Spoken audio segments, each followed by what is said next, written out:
Positive or negative ಸುದ್ದಿಯಲ್ಲಿ ಇರ್ಬೇಕಂತಾರೆ sir. ಹ್ಮ್. ನಾನು ಏನೂ ಇರಬಾರ್ದು, ನನ್ನ ಪಾಡಿ ನಾನು ಇರ್ಬೇಕು ಅಂತ ಹೇಳಿದ್ರು ಕೂಡ ಸ್ವಲ್ಪ ಜನ ನನ್ನನ್ನ ಈ ತರ ನೆಗೆಟಿವ್ಗೆ ತಗೊಂಬರಕ್ ಟ್ರೈ ಮಾಡ್ತಾ ಇದ್ದಾರೆ. ಹ್ಮ್. ಅದ್ರ ಬಗ್ಗೆ ನಾನು ಏನೂ ಮಾತಾಡಲ್ಲ ಸರ್. ಹ್ಮ್. ಮತ್ತೆ ಆ ಪ್ರಾಜೆಕ್ಟ್ ನಾನು ಮಾಡಿದ್ದು ನಿಜ, ಹ್ಮ್. 2017ರಲ್ಲಿ ಮಾಡಿದ್ ನಿಜ. ಹ್ಮ್. ಅವ್ರು ಹೇಳಿದ್ದು ನನಗೆ ಅಮೌಂಟ್ ಕೊಟ್ಟಿದ್ದು 7 ಲಕ್ಷ, ಅದು ನಿಜ. ನಾನು ಅಲ್ಲಿ ಪ್ರಾಜೆಕ್ಟ್ ಮಾಡಿ ಅರ್ಧಕ್ಕೆ ಕೈ ಬಿಟ್ಟು ಬಂದದ್ದು ನಿಜ. ಯಾಕೆ ಬಿಟ್ಟು ಬಂದೆ ಅನ್ನೋದಕ್ಕೂ ನನ್ನ ಕಾರಣ ಇದೆ ಸರ್. ಯಾಕಂದ್ರೆ ವ್ಯಕ್ತಿ ಜೊತೆ ವ್ಯವಹಾರ ಸರಿ ಇಲ್ಲ ಸರ್ ಅವ್ರದ್ದು. ಓಕೆ. ಹೇಳಿದ ತರ ನಮ್ಗೆ ಆನ್ ಟೈಮ್ಗೆ ಪೇಮೆಂಟ್ಗಳನ್ನ ಕೊಟ್ಟಿಲ್ಲ ಸರ್ ಅವರು. ಹ್ಮ್ ಹ್ಮ್ ಹ್ಮ್ ಅದಕ್ಕೆ ನಾನು ಅರ್ಧಕ್ಕೆ ಕೆಲಸ ಬಿಟ್ಟು ಬಂದಿದ್ದೀನಿ. ಹ್ಮ್. ಬಿಟ್ಟು ಬಂದಾಗ ಅವ್ರೇನ್ ಹೇಳಿದ್ರು, ಕಂಡೀಷನ್ ಹಾಕಿದ್ರು, ನೀವು ಬಿಟ್ಟು ಹೋಗ್ತಾ ಇದ್ರೆ ಹೋಗಿ ತೊಂದ್ರೆ ಇಲ್ಲ, ನಮ್ಮ ಅಮೌಂಟ್ ನಾವೇನ್ ಅಮೌಂಟ್ ಹಾಕಿದ್ದು ಅದು ಅಮೌಂಟ್ ಕೊಡಿ ಅಂದ್ರು. ಅವಾಗ ನಾನು ಹೇಳಿದೆ, ನಿಮ್ಮ ಅಮೌಂಟ್ ನಾನು ನಿಮಗೆ ಕೊಡ್ತೀನಿ, ಇಲ್ಲಿ ನಾನು ಇಷ್ಟು ಕೆಲಸ ಮಾಡ್ಬಿಟ್ಟಿದ್ದೀನಿ, ಹ್ಮ್. ಇದನ್ನ ನಾನು ಏನ್ ಮಾಡ್ಲಿ ಅಂತ ಕೇಳಿದಾಗ ಅವ್ರೇನ್ ಹೇಳಿದ್ರು, ಎಷ್ಟಾಗುತ್ತೆ ಇದರದಷ್ಟು ಅಷ್ಟು ಅಮೌಂಟ್ ನ ನೀವು ಮೈನಸ್ ಮಾಡ್ಕೊಂಡು ಉಳಿದ ಅಮೌಂಟ್ ನ ನಮಗೆ ಕೊಡಿ ಅಂತ ಹೇಳಿದ್ರು. ಹ್ಮ್. ಮಾಡಿದಷ್ಟು ಅಮೌಂಟ್ ನ ನಾನು ತಗೊಂಡು ಹ್ಮ್. ಹತ್ತತ್ರ ಅವ್ರಿಗೆ 5.5 ಇಂದ 6 ಲಕ್ಷ ಹತ್ತತ್ರ ಅಮೌಂಟ್ ನ ನಾನು ತಲುಪಿಸಿದ್ದೀನಿ ಸರ್ ಅವ್ರಿಗೆ. Okay. ಯಾವಾಗ ತಲುಪಿಸಿದ್ರಿ ಈ ಅಮೌಂಟ್ ಸರ್ 2017-18 ಆಗಿರೋದು ಸರ್ ಇದೆಲ್ಲ. 2018ರಲ್ಲಿ ಆಗಿರೋದನ್ನ ಇವಾಗ ತಂದು ಎಳಿತಿದಾರಲ್ಲ, ಏನ್ ಹಾ ಉದ್ದೇಶ ಸರ್, ಇರಬೇಕು ಅಂತ? ಸರ್ ಯೋಚನೆ ಮಾಡಿ, ಇಷ್ಟು ವರ್ಷ ಎಲ್ಲಿ ಹೋಗಿದ್ರು ಸರ್ ಅವರು? ಓಕೆ. 2017ರಿಂದ ಹ್ಮ್. 2025ರವರೆಗೆ 8 ವರ್ಷ ಆಯ್ತು ಸರ್. ಹ್ಮ್. 8 ವರ್ಷ ಒಬ್ಬ ವ್ಯಕ್ತಿ ಎಲ್ಲಿರ್ತಾನೆ ಸರ್? ಅಲ್ಲ, ಬೇರೆ ಯಾರಾದ್ರೂ ಇದರಿಂದ ಬೇರೆ ಯಾರಾದ್ರೂ ಸಂಚು ರೂಪಿಸ್ತಾ ಇದಾರ ನಿಮ್ ವಿರುದ್ಧ ಅಂತ? ಸರ್ ಇರಬಹುದು.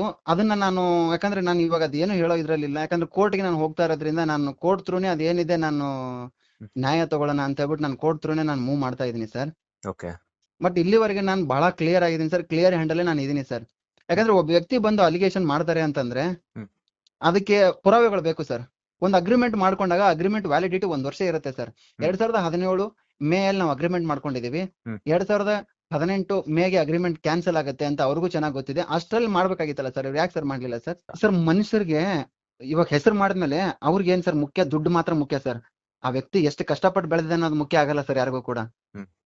ಅವ್ರಿಗೆ ಬೇಕಾಗಿರೋದು ದುಡ್ಡು. ಅವ್ನ ಹೆಸರು ಹಾಳಾದ್ರೂ ಆಗ್ಲಿ, ಅವ್ನ ಮನೆ ಹಾಳಾದ್ರೂ ಆಗ್ಲಿ, ನಮಗೇನ್ ಬೇಕು? ದುಡ್ಡು ಬೇಕು ಅಷ್ಟೇ.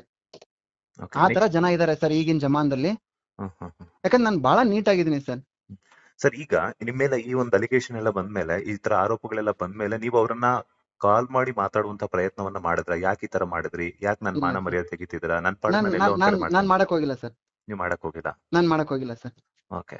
ಸೊ ಸರ್ ಮಾನವೀಯತೆ ದೃಷ್ಟಿಯಿಂದ ಸರ್, ಅವ್ರಿಗೆ ಚಾನಲ್ ಮಾಡಿದ್ದಾರೆ. ಇನ್ನೊಂದ್ ಹೇಳ್ತೀನಿ ಸರ್, ಅವ್ರೇನ್ ಇವತ್ತು ಚಾನಲ್ ಮಾಡಿ ಲೋಕಲ್ ಚಾನಲ್ ಒಂದ್ ಮಾಡ್ಕೊಂಡು ಅವ್ರ ಹೆಸರು ಇಟ್ಕೊಂಡು ಯೂಸ್ ಮಾಡ್ತಾ ಇದಾರಲ್ಲ, ಆ ಚಾನಲ್ ಲೈಸೆನ್ಸ್ ನ ನಾನ್ ಬೇರೆಯವ್ರ ಹೆಸರಲ್ಲಿ ಮಾಡಿಸ್ಕೊಟ್ಟಿದ್ದೀನಿ ಸರ್. ಓಕೆ. ಅದು ದಾವಣಗೆರೆಯಲ್ಲಿ ರನ್ ಆಗ್ಬೇಕಾಗಿರೋ ಚಾನಲ್, ಅಲ್ಲಿರುವಂತ ಚಾನಲ್ ಅದು. ಇವರು ಅದನ್ನು ಡೂಪ್ಲಿಕೇಟ್ ಮಾಡಿ ಅಲ್ಲಿ ಚಾನಲ್ ರನ್ ಮಾಡ್ತಾ ಇದಾರೆ. ಅಂದ್ರೆ ಅವ್ರು ಇಟ್ಕೊಂಡಿರುವಂತ ಚಾನಲ್ ಲೈಸೆನ್ಸ್ ಕೂಡ ಅವ್ರದಲ್ಲ ಸರ್. ಅದು ಅದಕ್ಕೆ ಬೇಕಾಗಿದ್ದಂತ ಪುರಾವೆ ನನ್ನ ಹತ್ರ ಎಲ್ಲವೂ ಇದೆ ಸರ್. ಓಕೆ. ಹಾ ಸರ್. ಓಕೆ. ನೆಕ್ಸ್ಟ್ ನಿಮ್ಮ ಕಾನೂನಾತ್ಮಕ ಹೋರಾಟ ಏನಿದೆ? ಏನ್ ಪ್ರೊಸೀಜರ್ ಆಗ್ತಿದೆ ಇವಾಗ? ನೆಕ್ಸ್ಟ್ ಏನ್ ಸ್ಟೆಪ್? ಸರ್ ನಾನು ಯಾಕಂದ್ರೆ ನೋಡಿ ಸರ್, ಯಾಕಂದ್ರೆ ಸುಮಾರು ಮೀಡಿಯಾದಲ್ಲಿ ಏನ್ ಮಾಡಿದ್ದಾರೆ ಸರ್, 1 ವರ್ಷನ ತಗೊಂಡು ಪಬ್ಲಿಸಿಟಿ ಮಾಡ್ತಾ ಇದಾರೆ ಸರ್. ಯಾಕಂದ್ರೆ 2 ವರ್ಷನೂ ತಗೋಬೇಕು ಸರ್. ಹೌದು. 2 ವರ್ಷ ತಗೊಂಡು ಹಾಕ್ಲಿ, ನನಗೇನು ತೊಂದರೆ ಇಲ್ಲ. ಆ ತರ ಚಾನಲ್ಗಳಿಗೆ ನಾನು ಸೂಟ್ ತಗೋತಾ ಇದ್ದೀನಿ ಸರ್. ಅವ್ರ ಮೇಲೆ ಡಿಫಾಮೇಶನ್ ಕೇಸ್ ಹಾಕ್ತಾ ಇದ್ದೀನಿ ಸರ್. ಓಕೆ. ಅಂದ್ರೆ 1 ವರ್ಷ ಯಾರೆಲ್ಲ ಇದ್ ಮಾಡ್ತಿದಾರೋ ಅಂತವ್ರಿಗೆ ನಾನು ತಗೋತಾ ಇದ್ದೀನಿ ಸರ್. ಓಕೆ. ಇವರ ವಿರುದ್ಧ ಏನ್ ತಗೊಳ್ತಾ ಇದಾರೆ? ಯಾವ ರೀತಿ ಅಂತ ಸರ್ ಅವ್ರ ಮೇಲೆ ಡಿಫಾಮೇಶನ್ ಕೇಸ್ ಹಾಕ್ತಾ ಇದ್ದೀನಿ ಸರ್ ನಾನು. ಓಕೆ. ಯಾಕಂದ್ರೆ ನನ್ನ ಮಾನನಷ್ಟ ಮೊಕದ್ದಮೆ ಹಾಕ್ತೀನಿ ಅವ್ರ ಮೇಲೆ ನಾನು ಇವಾಗ. ಓಕೆ. ಯಾಕಂದ್ರೆ ನನ್ನ ಉತ್ತೇಜವಾದಿ ಮಾಡ್ತಾ ಇದಾರೆ ಸರ್ ಅವರು. ಯಾಕಂದ್ರೆ ಇಷ್ಟು ವರ್ಷದ ಹಿಂದೆನೆ ಬರ್ಬೇಕಾಗಿತ್ತು ಸರ್. 2018ಕ್ಕೆ ಬರ್ಲಿ ಸರ್, ಹೋಗ್ಲಿ. 18 ಆಗಿಲ್ಲ ಸರ್, 19ಕ್ಕಾದ್ರೂ ಬರ್ಬೇಕಲ್ಲ ಸರ್. ಹೌದು. ಅಲ್ಲಿಂದ ಎಷ್ಟು ಗ್ಯಾಪ್ ಇದೆ ಸರ್ ಇಲ್ಲಿವರೆಗೆ. ಒಬ್ಬ ವ್ಯಕ್ತಿ ಬೆಳಿತಾನೆ, ಆ ಬೆಳೆದ್ಮೇಲೆ ಅವ್ನ್ ಏನಾದ್ರು ದುಡ್ಡು ಮಾಡಿದ್ರೆ, ಅವ್ನ ಹೆಸರು ಮಾಡಿದ್ರೆ, ಆ ಹೆಸರನ್ನ ಹಾಳು ಮಾಡ್ಬೇಕು, ಆ ವ್ಯಕ್ತಿನ ಕುಗ್ಗಿಸ್ಬೇಕು ಅಂತ ಪ್ರಯತ್ನ ಪಟ್ರೆ ಅದು ಆಗಲ್ಲ ಸರ್. ಸುರೇಶ ಯಾವತ್ತು ಗುಗ್ಗ ಅಂತವನಲ್ಲ ಸರ್. ತುಂಬಾ ಕಷ್ಟಗಳನ್ನ ನೋಡ್ಕೊಂಡ್ ಬಂದಿದ್ದೀನಿ. ಇದಕ್ಕಿಂತ ಮುಂಚೆನೂ ತುಂಬಾ ಕಷ್ಟ ನೋಡ್ಕೊಂಡ್ ಬಂದಿದ್ದೀನಿ ಸರ್. ಎಷ್ಟೇ ಕಷ್ಟ ಬಂದ್ರು, ಎಷ್ಟೇ ಈ ತರದವ್ರ ಜನ ಬಂದ್ರು ಕೂಡ ಇದನ್ನ ಫೇಸ್ ಮಾಡ್ತೀನಿ ಅನ್ನೋ ಧೈರ್ಯ ನನಗಿದೆ ಸರ್. ನಾನು ಫೇಸ್ ಮಾಡೇ ಮಾಡ್ತೀನಿ ಸರ್. ಓಕೆ. ಈ ವಿಚಾರ ಫ್ಯಾಮಿಲಿ ಅವ್ರು ಹೆಂಗ್ ತಗೊಳ್ತಿದ್ದಾರೆ ಸರ್? ಬಿಕಾಸ್ ಯಾಕಂದ್ರೆ ನೀವು ಬಿಗ್ ಬಾಸ್ ಮನೇಲಿ ಇದ್ದಾಗ್ಲೂ ಕೂಡ ಒಂದಷ್ಟು ಆರೋಪಗಳು ಕೇಳಿ ಬಂದಿತ್ತು, ಒಂದಷ್ಟು ಗಾಸಿಪ್ಸ್ ಎಲ್ಲ ಹರಿದಾಡಿತ್ತು. ಇವಾಗ ಫ್ಯಾಮಿಲಿ ಅವ್ರಿಗೆ ಗೊತ್ತಾಯ್ತಾ? ಸರ್ ಬಿಸ್ನೆಸ್ ಸರ್ ಏನ್ ಗೊತ್ತಾ ಸರ್, ನಾನು ಹೇಳಿದೆ ಸರ್, ಮನುಷ್ಯ ಬೆಳೆಯವ್ರಿಗೆ ಮಾತ್ರ ಸರ್. ಬೆಳೆದ ಮೇಲೆ ಪಾಸಿಟಿವ್ ಆರ್ ನೆಗೆಟಿವ್ ಸುದ್ದಿ ಓಡಿಸ್ತಾನೆ ಇರ್ತಾರೆ ಸರ್. ನಮ್ ತಂದೆ ತೀರ್ಕೊಂಡ್ರು ಅಂತ ಹೇಳಿದ್ರು, ಸುರೇಶ್ ಬಿಸ್ನೆಸ್ ಅಲ್ಲಿ ಲಾಸ್ ಅದ ಅಂತ ಹೇಳಿದ್ರು. ಸುರೇಶ್ ಏನ್ ಸತ್ತಿಲ್ವಲ್ಲ ಸರ್, ಬದುಕಿದ್ದೀನಿ ಸರ್. ಜನರ ಮಧ್ಯದಲ್ಲೇ ಇದೀನಿ, ಬಿಸ್ನೆಸ್ ಮಾಡ್ತಾ ಇದೀನಿ, ಬ್ಯಾಕ್ ಟು ಪೆವಿಲಿಯನ್ ಆಗಿದ್ದೀನಿ. ಎಷ್ಟು ಜನ ಮೋಸ ಮಾಡೋರು ಇರ್ತಾರೆ ಸರ್, ಅಷ್ಟು ನಾವು ಬೆಳಿತಾ ಹೋಗ್ತೀವಿ ಸರ್. ಸರ್ ತುಂಬಾ ಚೆನ್ನಾಗಿ ಒಂದು ಗಾದೆ ಇದೆ ಸರ್, ನಮ್ ಹಳ್ಳಿ ಕಡೆ ಹೇಳ್ತಾರೆ, ಕಬ್ಬನ ಮಣ್ಣಲ್ಲಿ ಹಾಕ್ಬಿಟ್ಟು ನೀಟಾಗಿ ಜಾಸ್ತಿ ತುಳಿಬೇಕಂತೆ ನೆಲದ ಒಳಗಡೆ. ಅದು ತುಂಬಾ ಚೆನ್ನಾಗಿ ಚಿಗುರುತ್ತೆ, ಚೆನ್ನಾಗಿ ಬೆಳೆ ಬರುತ್ತೆ ಅಂತ ಸರ್ ಅದರ ಅರ್ಥ.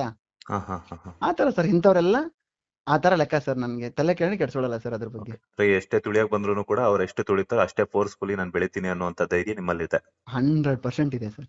ಲೇಟೆಸ್ಟ್ ಹಾಗೂ ಇಂಟ್ರೆಸ್ಟಿಂಗ್ ಸುದ್ದಿಗಳಿಗಾಗಿ ಬಾಸ್ ಟಿವಿ ಕನ್ನಡ ಚಾನೆಲ್ನ ಸಬ್ಸ್ಕ್ರೈಬ್ ಮಾಡಿ, ಹಾಗೆಯೇ ಬೆಲ್ ಐಕಾನ್ ಪ್ರೆಸ್ ಮಾಡಿ. ಇದರ ಜೊತೆಗೆ ಫೇಸ್ಬುಕ್, ಇನ್ಸ್ಟಾಗ್ರಾಮ್, ಎಕ್ಸ್ ನಲ್ಲೂ ಮಿಸ್ ಮಾಡದೆ ಫಾಲೋ ಮಾಡಿ.